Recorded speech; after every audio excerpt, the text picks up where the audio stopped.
এবার নজর রাখতেই হচ্ছে মাওবাদী নেতা অর্ণব দাম পিএইচডি প্রবেশিকা পরীক্ষায় প্রথম হয়েছে এবং সেই জট কাটাতেই এবার রাজ্য উদ্যোগী হয়েছে। এক্স হ্যান্ডেলে পোস্ট করেছেন কুণাল ঘোষ, আপনাদের সেই পোস্ট অবশ্যই দেখাবো। এবং মাওবাদী নেতা অর্ণব দাম তিনি পিএইচডি প্রবেশিকা পরীক্ষায় প্রথম হয়েছেন এবং তারপর কিভাবে ক্লাস করবেন ইতিমধ্যেই কিন্তু ভর্তি বন্ধ রয়েছে এবং সেই জট কাটানোর জন্য এবার রাজ্য উদ্যোগী হয়েছে। আরো বিস্তারিত আবির আমাদের জানাবেন। আবির,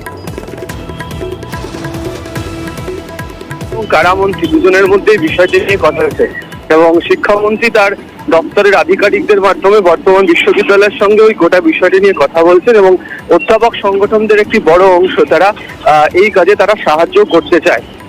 তবে যেটা এর পাশাপাশি হুগলি যে জেল সেখান থেকে অর্ণবকে বর্ধমান জেলে যে নিয়ে যাওয়ার ব্যবস্থা সেটাও যে দ্রুত করা হবে এমনটাই প্রশাসনিক সূত্রে এখনো পর্যন্ত জানতে পারা যাচ্ছে।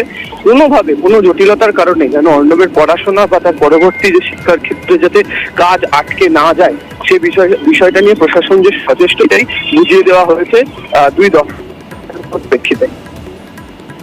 বেশ,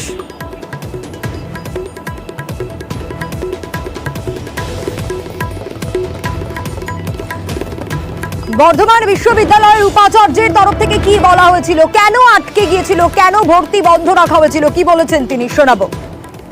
আমাদের এখানে একটা 6 মাসের কোর্স ওয়ার্ক হয় যেটা ফিজিক্যালি হয়, অফলাইন।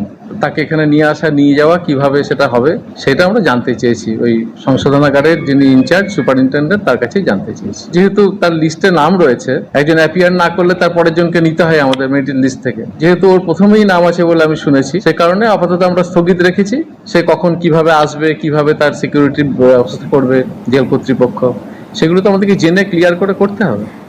আর এক্স হ্যান্ডেলে কুণাল ঘোষের পোস্ট, সেই পোস্ট থেকে স্পষ্ট ইঙ্গিত পাওয়া যাচ্ছে যে এবার তাহলে জট কাটতে চলেছে, কারণ পিএইচডিতে সুযোগ পাওয়ার পরেও ভর্তি বন্ধ ছিল বর্ধমান বিশ্ববিদ্যালয়ের ইতিহাসের পিএইচডি প্রবেশিকা পরীক্ষা। সেখানে প্রথম হয়েছিলেন অর্ণব দাম এবং জেলবন্দি মাওবাদী নেতার এক নজিরবিহীন সাফল্য। কিন্তু তারপরে 6 মাসের এই কোর্স, যেমনটা বর্ধমান বিশ্ববিদ্যালয়ের উপাচার্য বলছিলেন যে ফিজিক্যালি যেতে হবে, তো সে